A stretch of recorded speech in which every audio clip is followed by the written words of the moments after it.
Hey everyone, Dave Halleck at the Clubhouse of Driving Passion at Jared Gordon's Mazda with a winter tip. As you can see behind me, it's pretty cold outside here in Winnipeg, and I'm going to show you under the hood of the CX-5 where you should be placing your jumper cables should you need to boost your Mazda vehicle. Underneath here on the CX-5, I've popped the hood.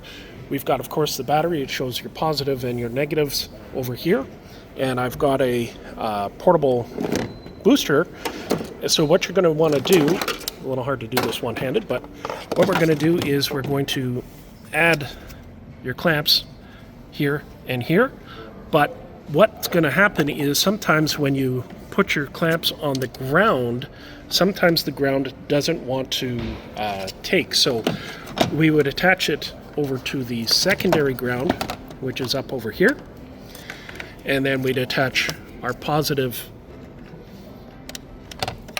onto the positive side there. So try not to attach here, attach to the secondary.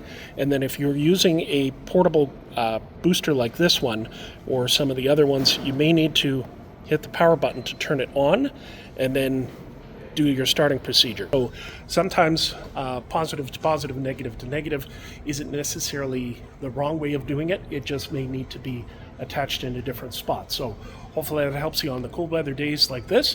For more tips and tricks, or if you have any questions in general, please reach out and we'll be certainly to help you. Dave Halleck here at Jared Gordon's Mazda with how to boost your vehicle.